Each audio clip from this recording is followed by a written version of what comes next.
Bien, nous allons accueillir Sylvain Duchesne, conservateur délégué des antiquités et objets d'art de l'Essonne, pour parler justement de cette conservation des antiquités et objets d'art. Quel est son rôle, ses missions? Voilà.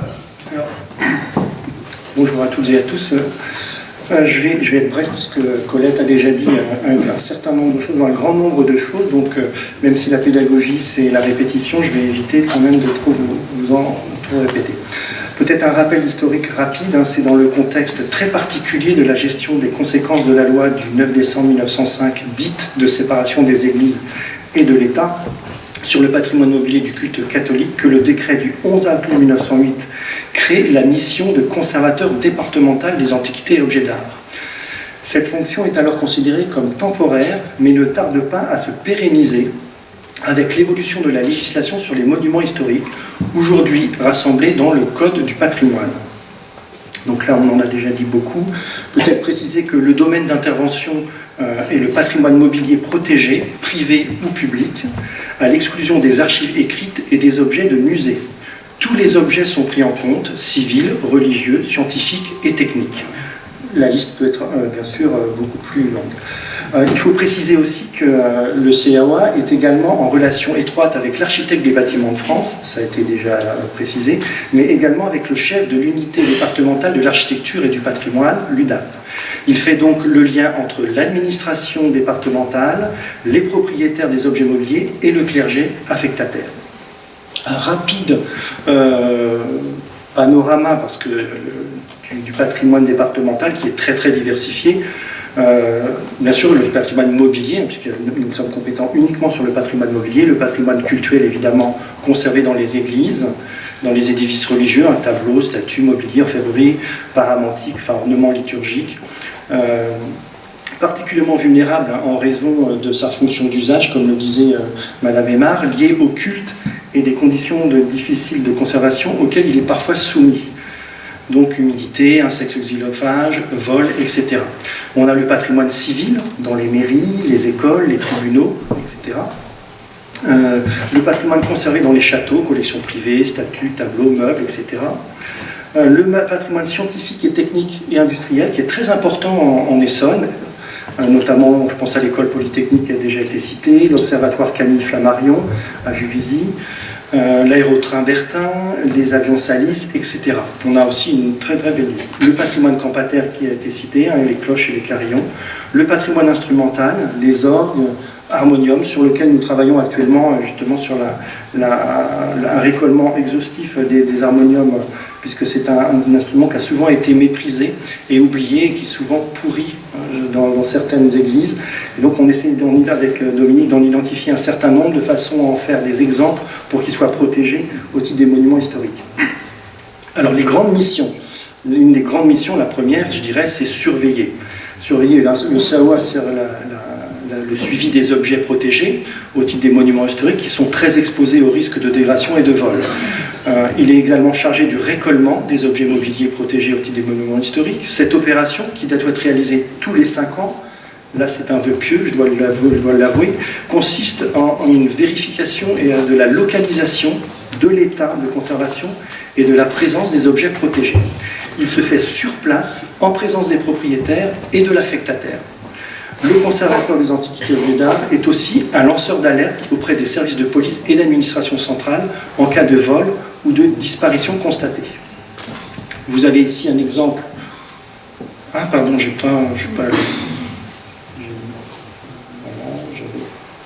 Ici un exemple de document de récollement avec bien sûr la commune, le mobilier, le numéro d'inventaire qui est plus pour la gestion interne, la description, le statut de l'objet, s'il est classé, s'il est inscrit, son état, une observation sur un conseil de présentation ou de mise en valeur ou de publication, et puis bien sûr l'observation du propriétaire, et puis depuis quelques années maintenant, ce qui est quand même beaucoup plus pratique, une photographie qui permet parfois de lever le doute lorsqu'on a 5 ou 6 Christ en croix qui sont inventoriés. Sans photographie, c'est toujours très difficile de faire la différence entre tous ces objets. Et bien sûr, ce document est signé à la fin par le propriétaire, par l'affectataire, et puis bien sûr le conservateur qui a réalisé le récolement. L'autre mission, c'est bien sûr protéger. Le CAO procède au recensement des objets susceptibles d'être protégés au titre des monuments historiques, tous les objets de propriété publique ou privée, à l'exclusion des archives écrites et des objets, comme je le disais tout à l'heure, des objets conservés dans les musées, dont la conservation présente un intérêt du point de vue de l'art, de l'histoire, de la science ou des techniques sont concernés. Le CAOA est à l'origine de la protection, mais ça, on l'a déjà dit tout à l'heure, et qui va le présenter, bien sûr, devant une commission. Les degrés de protection ont été évoqués, donc je ne vais pas revenir dessus. L'inscription, le classement, avec le passage en CRPA, et puis pour le classement en commission nationale pour l'architecture et le patrimoine. Voilà, vous avez un exemple d'arrêté de protection au titre des monuments historiques. Donc là, l'inscription d'une bannière de procession de la cathédrale Saint-Spire à Corbeil, qui a fait l'objet d'un récolement il n'y a pas très longtemps, et on a, pas redécouvert, mais en tout cas permis de mettre en lumière un ensemble de bannières exceptionnelles que nous avons inventoriées et protégées. Je crois qu'il y en a une dizaine qui ont été en tout protégées. Je parlais de valorisation tout à l'heure aussi, c'est évidemment très important, qui intervient donc dans la chaîne opératoire. Et bien sûr, la priorité, c'est aussi de restituer en direction des habitants, du propriétaire et de l'affectataire, mais aussi, bien sûr, il faut que les habitants s'en emparent, et c'est aussi en direction donc, des habitants qu'on dirige aussi nos actions de valorisation. Donc le CAOA peut aider à la valorisation par l'élaboration de documents d'information destinés au public, panneaux, cartels, dépliants, etc. Restaurer, j'en reparlerai tout à l'heure, puisque j'interviens pour remplacer la restauratrice qui ne pourra pas venir, mais on l'a déjà évoqué très largement tout à l'heure. Et enfin, pour vous montrer là un exemple, le bureau de la CAOA aux archives départementales, où vous avez un dossier pour chaque commune qui comprend les arrêtés, les récollements, les plus anciens ou les plus récents, la correspondance, les dossiers de restauration. Donc on a un dossier complet, le plus exhaustif possible, qui permet, si vous avez besoin, de faire le point sur le patrimoine des communes. Alors, je n'ai pas résisté à vous montrer quelques images pour vous montrer la diversité du patrimoine protégé ces dernières années. Dans les 10-15 dernières années, voilà l'exemple donc de la bannière, une des bannières qui a été protégée, une bannière exceptionnelle, avec des broderies en rapport qui sont... pardon, j'ai un problème de coordination visiblement. Voilà, je reprends la bonne main. Donc la bannière de Saint-Spire, la cathédrale Saint-Spire, un très bel ensemble. À Morigny-Champigny, un tympan, un fragment de tympan qui a permis de comprendre le fonctionnement entre l'église abbatiale et le palais abbatial, donc le reste de la porte qui permettait donc à l'abbé et aux moines de passer de l'un à l'autre. Donc ça, c'est une découverte exceptionnelle qui a fait l'objet d'une inscription l'année dernière. À Angerville, un très beau Christ en croix de Ferdinand Taluet, un sculpteur assez rare, assez peu représenté dans les collections publiques et privées en France. Donc une très belle sculpture, très certainement un modèle pour une statue qui n'a pas été réalisée définitive. Je vais peut-être arrêter là si je parle à chaque fois. On est encore là demain. Pour vous montrer encore la diversité, une pompe à incendie, qui est une propriété commune de Bois-Herpin et de la forêt Sainte-Croix. Parfois des découvertes insolites, nichées, coincées dans la halle de Méréville, un mât de cocagne qui est un témoignage rarissime. Pourtant, j'allais dire, on a tous connu, enfin moi j'ai un peu connu, mais on a des exemples, ça nous a permis de voir qu'en fait aucun mât de cocagne n'était protégé en France, donc on est parmi les premiers en France à protéger ce type d'objet. Bien sûr, les commémorations de la Première Guerre mondiale marquent un fort intérêt pour la protection de souvenirs de la Grande Guerre. Donc là, avec Sermaize. On a à Étampes, par exemple, la protection du mobilier qui a été commandé lors de la construction et la réfection de l'hôtel de ville. À Boutigny-sur-Essonne, Sainte-Bernadette, par une sculpture de Rouillard et Maurice, parce qu'il y a le mouleur et puis le sculpteur. À Vissou, une Jeanne d'Arc au bûcher par Réal. Pardon, je vais y arriver. Je vais essayer de me détacher de mon écran, ce sera mieux. Voilà. Donc là, Vissou avec ensuite Brétigny, le centre d'essai au vol avec les bimoteurs et le chasseur bombardier qui ont été protégés. À Cerny, le Blériot, le fameux traversée de la Manche qui a été protégé également. Un avion monoplace aussi, l'avionnette Morane. Des objets techniques assez exceptionnels. À Valpuiseau, un beau Saint-Joseph d'un sculpteur assez rare aussi, de Georges Serraz. Bien sûr, tout ce qui est orfèvrerie qui est très très présent, assez rare quand même dans notre département. On a quelques pièces exceptionnelles dans quelques communes. Étréchy aussi, un très beau tableau qui a été restauré il y a quelques années, qui représente la loi dans l'hôtel de ville. Et puis pour montrer un autre exemple aussi, la maison atelier Fujita avec une plaque en cuivre qui représente son fameux chef-d'œuvre l'Apocalypse qu'il a réalisé en 1960. Donc voilà, la technique également, avec Palaiso et l'école polytechnique, un instrument de mise en évidence du magnétisme. Là, j'avoue, je sors un peu de mon domaine de compétences, je ne vous expliquerai pas comment ça fonctionne. Et la restauration, je reviendrai tout à l'heure dessus. Moi, plutôt, pour continuer les propos de Sylvain, je vais aborder tout ce qui concerne la gestion pratique au quotidien de nos objets mobiliers, à commencer par les problèmes d'entretien, notamment l'entretien des objets donc mobiliers et surtout ce qu'il ne faut pas faire. Si on prend l'exemple de tout ce qui est livres, antiphonaires, vous savez, c'est des messes, le problème, ce sont des ouvrages que l'on laisse souvent ouverts dans nos églises, et ceux-ci vont s'abîmer. D'abord, on va déliter la reliure, le dos va se décoller, c'est la partie arrière de ces antiphonaires, et le risque, c'est de voir les pages se décoller, s'enlever, se dégrafer de la reliure. L'idéal, c'est de les ranger à plat ou de les fermer une fois qu'on les a présentés. On n'ouvre pas nos églises continuellement, donc ça vaut le coup de les fermer quand il n'y a plus personne. Également, ce qu'on trouve souvent, c'est des emballages à base de papier journal, de papier craft.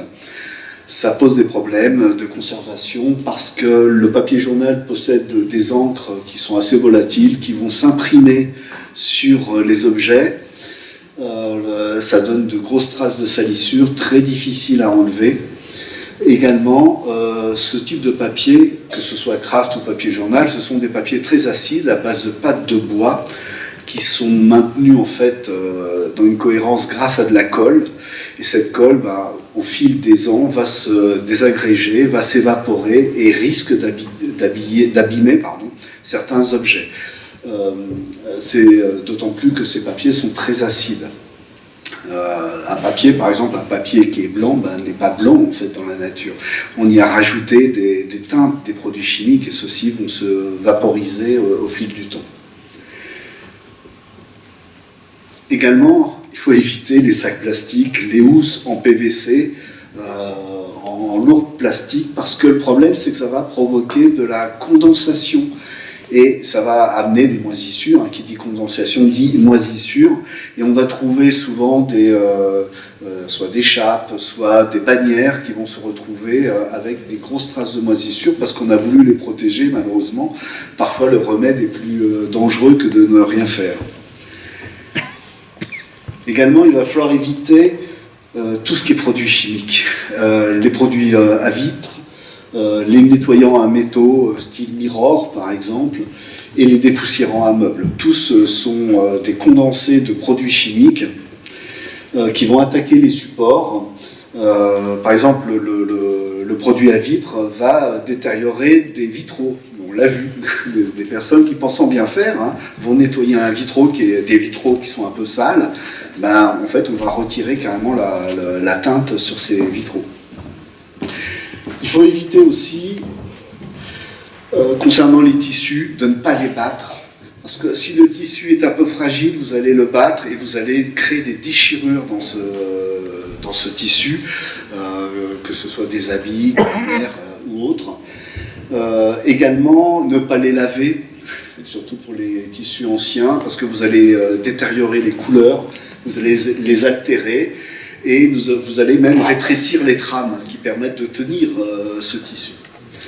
Également, il faut éviter de mettre de la naphtaline qu'on voit très régulièrement. Alors, la naphtaline est utile, mais il ne faut pas la mettre directement au contact du tissu parce qu'elle va baver dessus et elle va abîmer donc le tissu et ça va laisser une grosse marque un peu jaunâtre, très très difficile à enlever. Et puis d'une manière générale, éviter tous les supports métalliques, les épingles, les agrafes, les trombones, parce que ceux-là vont favoriser l'apparition de rouille, et la rouille est très embêtante à enlever, notamment sur les tissus par exemple. Également, les étiquettes adhésives, les post-it par exemple, les élastiques sont des purs produits chimiques, là encore, et vont donner des réactions incontrôlées. Par exemple, un élastique va rester collé sur son support et on ne pourra plus le retirer. Et en fait, il va abîmer complètement le support. Alors, ce qu'il faut plutôt faire, pour tout ce qui est poussière, parce qu'on a toujours de la poussière dans une église, malgré tout le travail des femmes de ménage qui peuvent y œuvrer, mais il y aura toujours un peu de poussière, utilisez uniquement des chiffons doux, des chiffons un peu cotonneux, doux, sans produit, sans rien. Ça suffit bien souvent et amplement. Je dis ça pour les personnes qui s'occupent des églises, des laïcs notamment. Il faut faire très attention. Pour tout ce qui est tissu, il faut penser à les protéger de l'action du soleil, mais également de la lune. Alors la lune a des rayonnements très nocifs pour les tissus, qui vont décolorer ces tissus. Les tissus peuvent être aussi attaqués par la poussière. Alors si possible, c'est les ranger à plat, mais on n'en a pas toujours la possibilité. Si on peut les ranger à plat, il vaut mieux les protéger avec des feuilles, donc de papier de soie par exemple, ou de coton blanc ou écru qui sont à pH neutre, pour protéger chaque tissu ou chaque bannière, par exemple chaque aube, les unes des autres. Et également, si on met une housse sur un vêtement ou une bannière, il vaut mieux avoir une housse en coton qui puisse laisser respirer le tissu. Pour tout ce qui est meubles en bois, une chose à faire qu'on oublie souvent, c'est d'ouvrir les chasubliers et les armoires des sacristies. Profitez des offices au moment de la préparation de la messe, pour ouvrir ces armoires, ces chasubliers, pour qu'il y ait un petit peu d'air qui circule et que ça ne reste pas enfermé. Et puis, ne pas oublier aussi de dépoussiérer régulièrement les sacristies, mais ça se fait quand même assez souvent. Enfin, pour tout ce qui est orfèvrerie et métaux, on n'utilise donc pas de produit, mais on va utiliser un chiffon doux. Le chiffon, ça suffit amplement pour les nettoyer, tout simplement. Et si on peut les mettre à l'abri dans une armoire, c'est encore mieux, sans les laisser à l'air libre.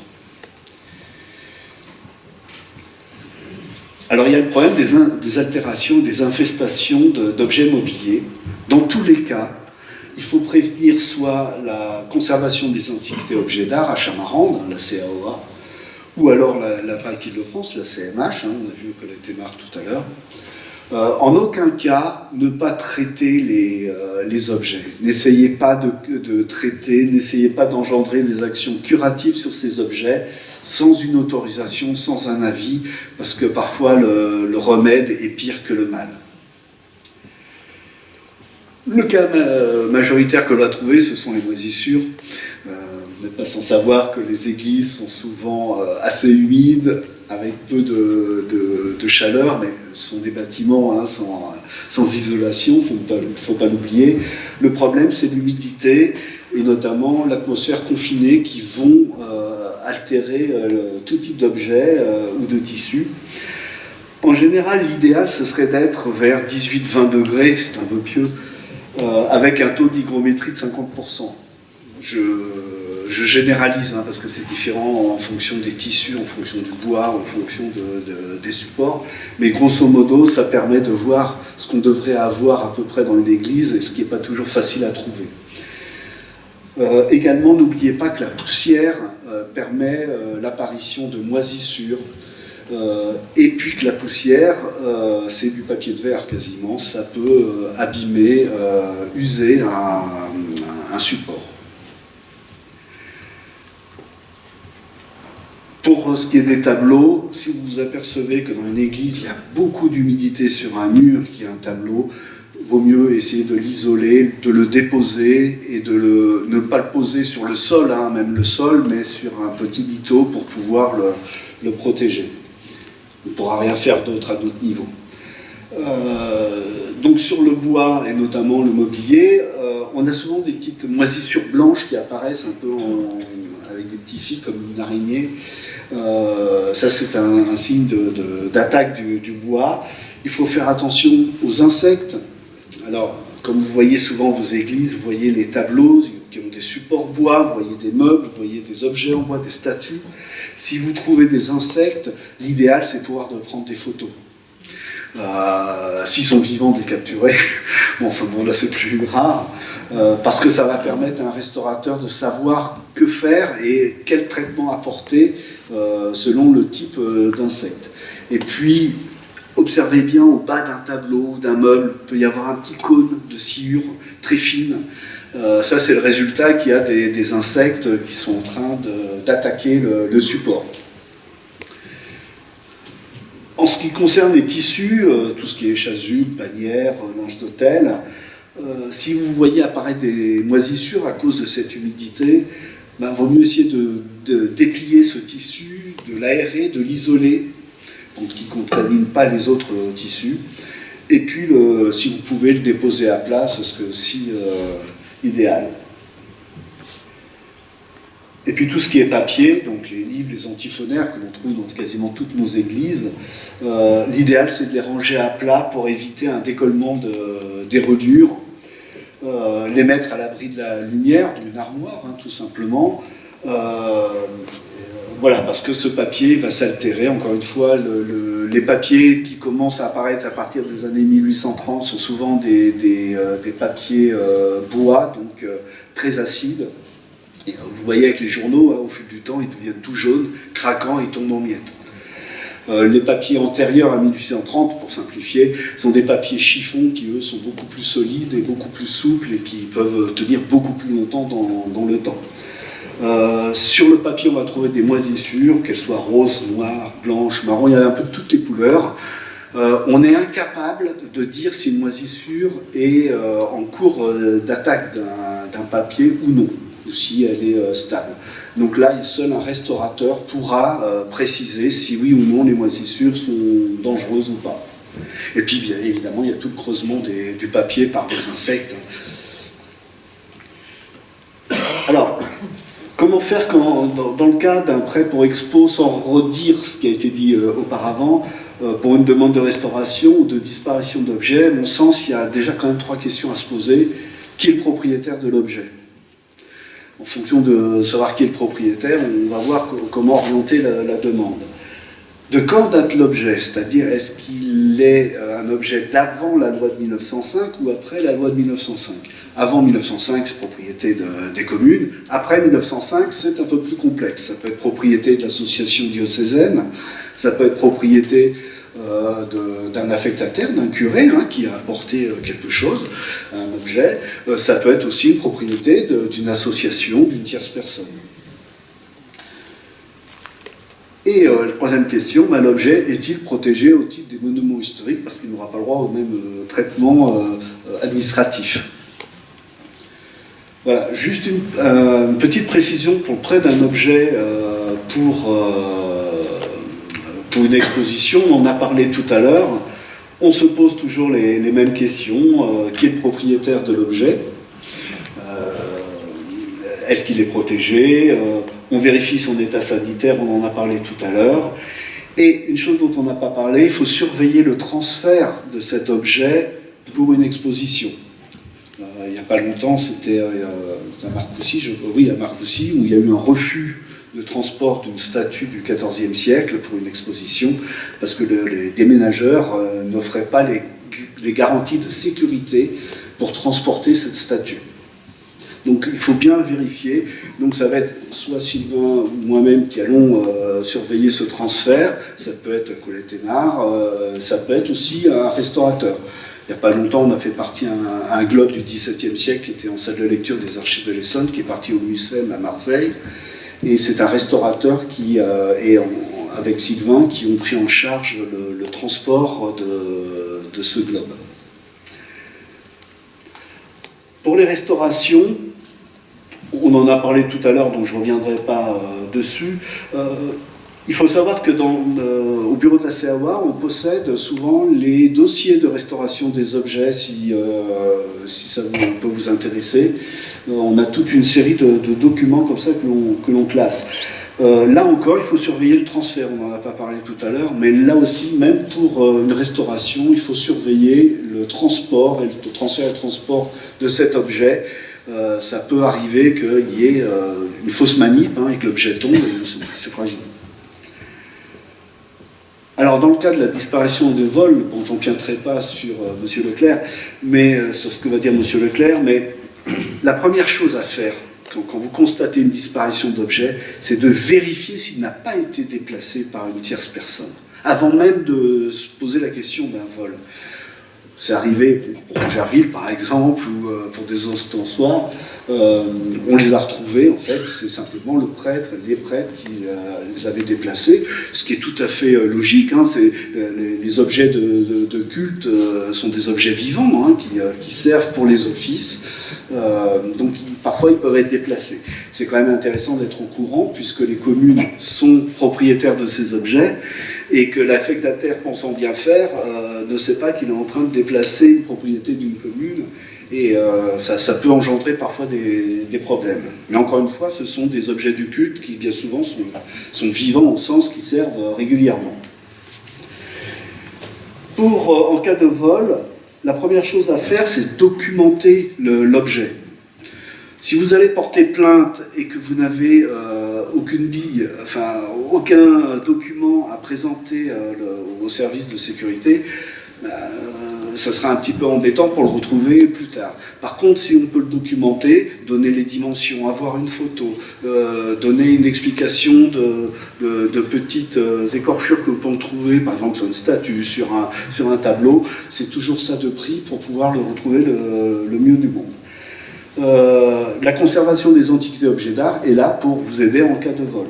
Également, il y a sur la plateforme ouverte du patrimoine, qui est un acronyme qui s'appelle POP, il y a au sein de cette base POP la base PALICI, qui est la base des objets conservés dans les églises, pour notre cas, et qui peuvent donner des indications de taille, de photos sur ces objets.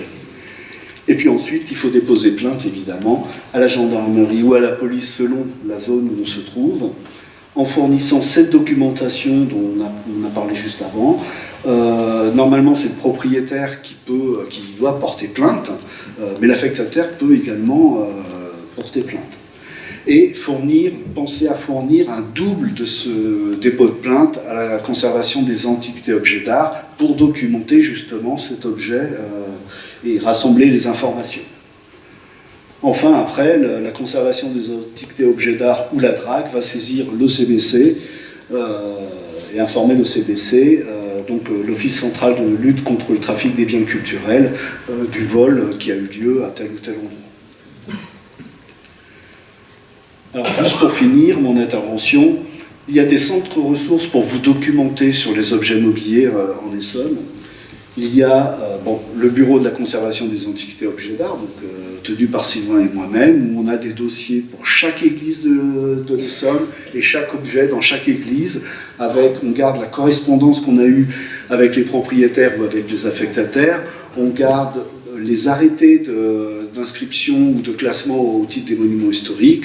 On a dedans les récollements, c'est-à-dire les inventaires que l'on fait quand on voyage dans les églises. Également, on va trouver de la documentation. Et comme le bureau se situe au sein des archives départementales, en plus, si vous avez besoin de documentation sur l'église et son mobilier, les archives sont là aussi pour vous renseigner. On vient d'en parler, la base POP du ministère de la Culture. Vous avez deux bases à l'intérieur de cette base POP qui sont intéressantes quand même. Mérimée pour les bâtiments, savoir si un bâtiment est classé, par exemple, au titre des monuments historiques, et Palissy, donc la base Palissy pour les objets. N'importe qui y a accès. En France, ce sont des bases de données qui sont libres. Vous pouvez même télécharger les notices si bon vous semble. La médiathèque du patrimoine, qui est méconnue, qui concerne les archives des monuments historiques, il y a un service d'archives et de documentation. Vous pouvez venir vous renseigner. Il y a notamment une masse considérable de photographies et de plans dans cette médiathèque, qui est libre d'accès, là aussi pour tout le monde. C'est à Charenton, à Charenton-de-Pont, mais qui est très intéressante. On oublie souvent la commission diocésaine d'art sacré, dont il y aura une intervention juste après, qui est à la maison diocésaine, à Évry, qui est notamment pour les affectataires, pour les prêtres et curés, sert de conseil, notamment en liturgie aussi, pour utiliser tel ou tel objet, pour placer par exemple un écran pour la liturgie, etc. Ils sont là pour ça. Et enfin, grand oublié, les archives historiques de l'évêché, donc de l'évêché d'Évry-Corbeil-Essonne.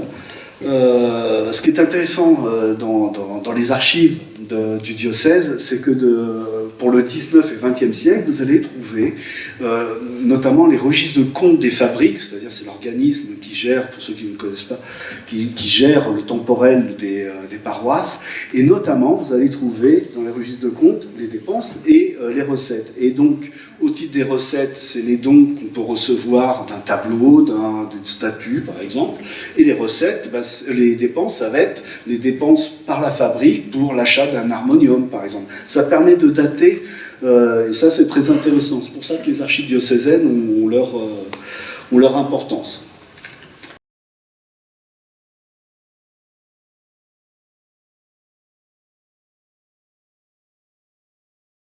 La restauration, même si c'est léger, comme disait Dominique, c'est aussi un sujet quand même très important, c'est un sujet fondamental.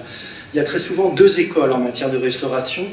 Le premier, je parlerai de la restauration illusionniste. Souvent, c'est la restauration qu'on considère peut-être qui donne une valeur marchande, qui va être privilégiée par les marchands d'art pour donner... Je ne parle pas de délit, bien sûr. L'idée de la restauration, pour un marchand d'art, c'est de donner une beauté nouvelle, de rafraîchir l'œuvre pour qu'elle soit plus séduisante à la vente. Je l'opposerai à la restauration qu'on dit parfois muséale, qui elle doit répondre à certains principes. Et on doit aussi ne pas oublier que, sur ça on a été souvent confronté à ce type de sujet, c'est qu'un peintre, un artiste n'est pas un restaurateur. Et comme un restaurateur n'est pas un peintre. Il y a des critères qui sont importants à respecter.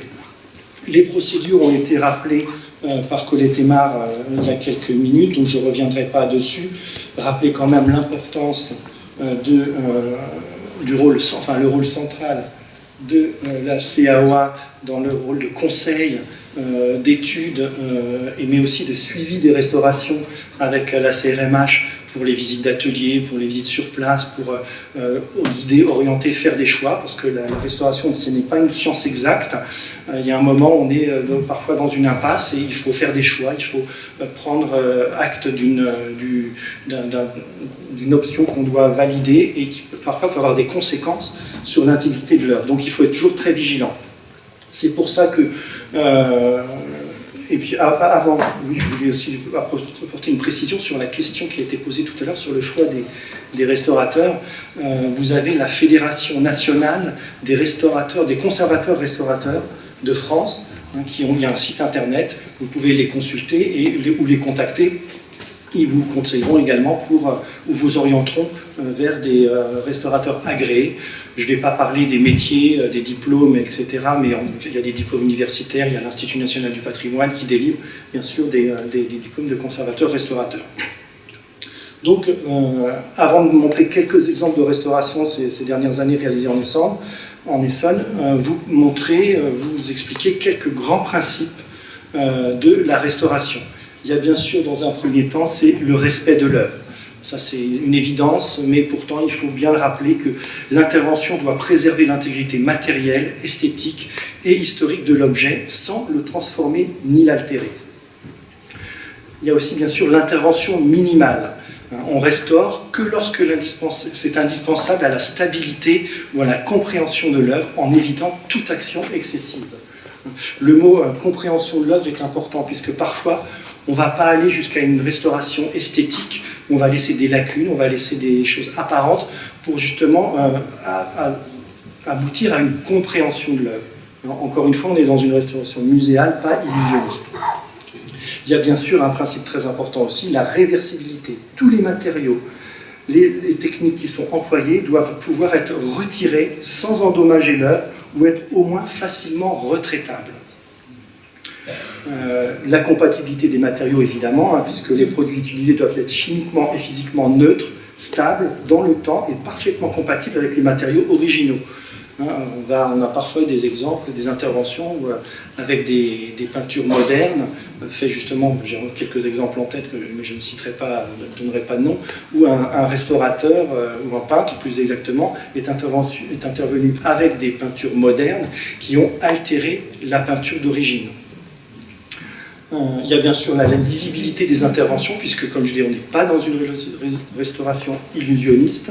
On doit pouvoir comprendre, on doit pouvoir identifier l'intervention du restaurateur. Les retouches doivent s'intégrer visuellement pour ne pas perturber la lecture de l'œuvre, mais rester identifiables de près grâce à des moyens techniques.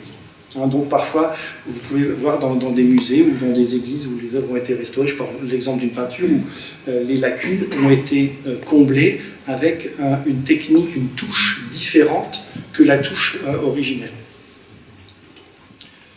Ensuite, il y a bien sûr le respect de l'authenticité de l'œuvre. La restauration doit conserver la patine, les traces d'usage, les altérations historiques qui font partie de l'histoire matérielle de l'objet. Ça fait aussi partie de ce qu'on doit valoriser, on doit expliquer au public cette histoire matérielle de l'œuvre. Elle a souffert, elle a une histoire, elle a une patine qui doit être conservée. Et enfin aussi, c'est très important, la documentation complète, puisque chaque restauration doit être, à toutes les étapes de la restauration, on doit avoir un diagnostic, un traitement, des matériaux, des photographies, qui doivent être enregistrés pour assurer la transparence et permettre un suivi futur. Très souvent, aujourd'hui, quand on prend une restauration, on entame une restauration, on voit qu'il y a eu des repeints, on voit qu'il y a eu des restaurations, mais on n'a pas l'historique, on n'a pas cette mémoire qui complique l'intervention du restaurateur aujourd'hui. Alors, c'est une autre époque, c'était une autre façon de travailler, évidemment, mais aujourd'hui, aucune restauration ne se fait sans cette documentation, de façon à ce que dans 20 ans, 30 ans ou 50 ans, lorsqu'on interviendra à nouveau sur l'œuvre, on puisse voir ce qui a été fait à l'époque, de façon à ne pas entrer en opposition avec ce qui a été fait par le passé. Et puis il y a la justification scientifique. Chaque intervention repose sur une étude préalable, sur un diagnostic, une analyse et une réflexion éthique menée avec des spécialistes, dont la CAOA, la CRMH, et puis parfois, quand on est sur des œuvres majeures, on peut mettre en place un conseil scientifique pour faire appel à des experts nationaux ou internationaux pour décider des interventions à faire. Et enfin, et ça je dirais c'est peut-être le plus important, c'est la primauté de la conservation préventive. Parce qu'on oppose. Non, on oppose. Il y a deux types de conservation. Pardon. Oui, il y a deux types de conservation préventive. C'est la conservation curative, donc la restauration qui intervient physiquement sur l'œuvre, et puis la conservation préventive. La conservation préventive, c'est mettre en place des protocoles, un environnement climatique, physique, qui va faire qu'on va préserver l'œuvre et on va retarder ou éviter des restaurations à venir. Voilà, et donc comme je dis, je vous montre quelques exemples réalisés ces dernières années. Donc là, à la Ferté-Alais, avec une très belle chasse reliquaire de Saint-Cels et Saint-Amance. Quand je parlais aussi de valorisation et de restauration, à Arancourt, donc la cloche Louise-Marie, qui a été restaurée, qui était conservée à l'intérieur de la mairie et qui a été réinstallée à l'extérieur sur le pignon de la mairie. Là, Sacla, un exemple magistral d'une restauration du tableau du retable du maître-autel. Donc là, il y a un très beau travail sur le support, parce qu'il a fallu bien sûr intervenir sur la toile elle-même, mais bien sûr ensuite pour la couche picturale. Donc là, on a deux interventions. Ce sont deux métiers bien différents. L'intervention sur le support, et un restaurateur support, et un restaurateur couche picturale. Là, Romois-la-Rivière avec un Saint-Étienne qui a été restauré également. Donc là, ça consiste essentiellement à un nettoyage, mais aussi à un traitement contre les insectes xylophages qui ont déjà très bien attaqué ce pauvre Saint-Étienne. Et puis à Fontenay-les-Grilles, l'église Saint-Martin avec le tableau de la Vierge. Donc là je dirais que ça va un peu à l'encontre de ce que j'ai dit il y a quelques minutes. Je pense qu'on est allé un peu trop loin sur cette restauration. Je l'ai gardé en fait en terminant avec cette...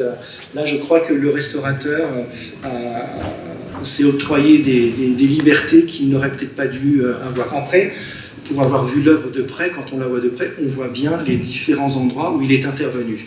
Mais là, je trouve qu'en revanche, on est dans un cas peut-être un peu limite en matière de déontologie par rapport à la restauration. Voilà, j'avais promis d'être court. À toi, Dominique. Oui, excusez-moi. Je suis passé derrière vous. C'est juste pour vous montrer 2 ou 3 sites internet qui vous permettent de trouver traces d'objets mobiliers.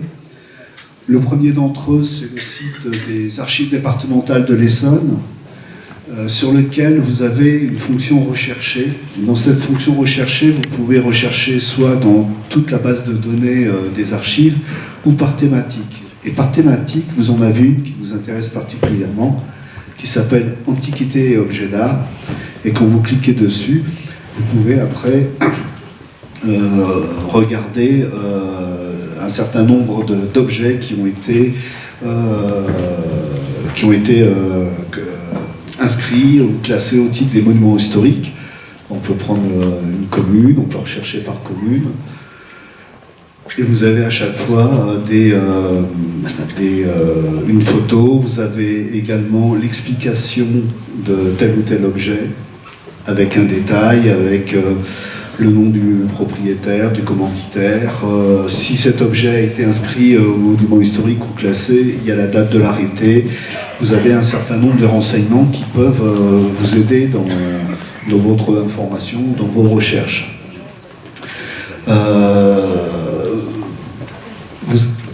Ouais, merci. Vous pouvez chercher également par typologie d'objets. Vous pouvez chercher, je ne sais pas si je tape calice par exemple.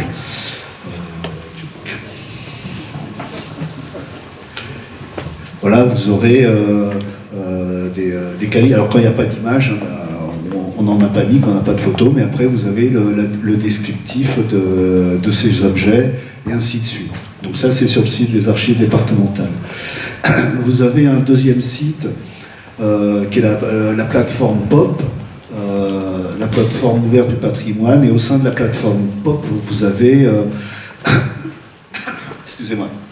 Vous avez la base Palissy, sur laquelle vous pouvez travailler. Vous pouvez chercher soit sur une carte au niveau géographique, soit simplement en tapant un mot, soit un lieu, soit un mot matière, je sais pas, bon, statue par exemple. Enfin, et ça vous permet... oula.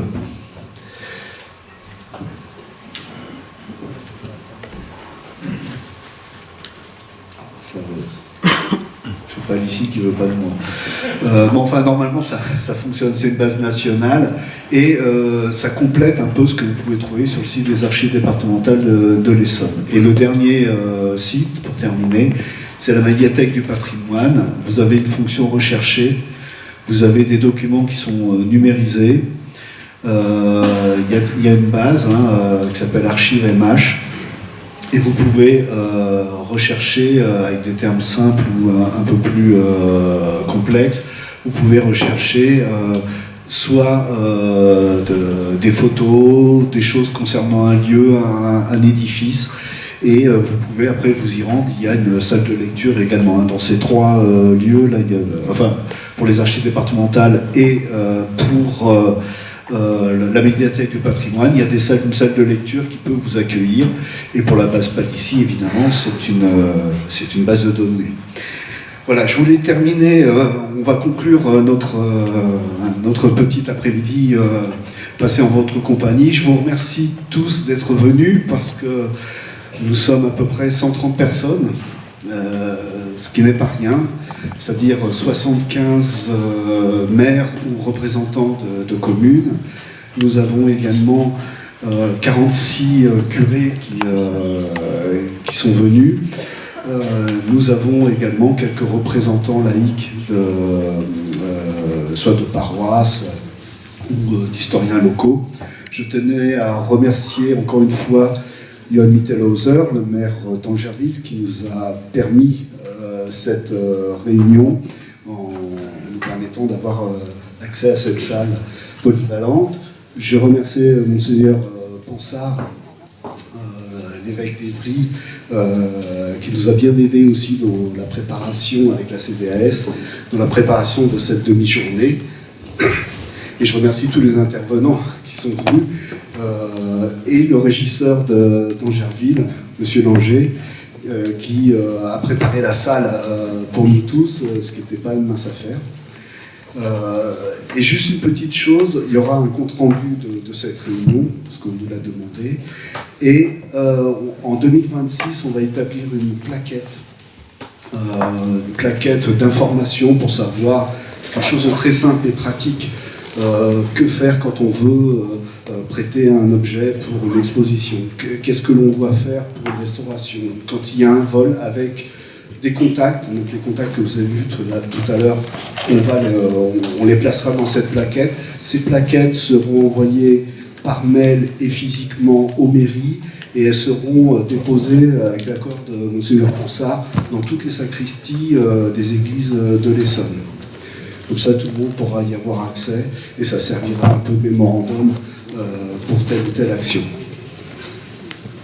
Dominique, je fais bien vous remercie, mais je n'oublie pas que cette journée elle a été préparée par vous et par la commission diocésaine d'Ars-Saclay. Alors, merci à cette commission, merci à vous d'avoir pensé le contenu, surtout, des interventions. On aura donc est-ce qu'on aura tout ce qui a été projeté? On l'aura.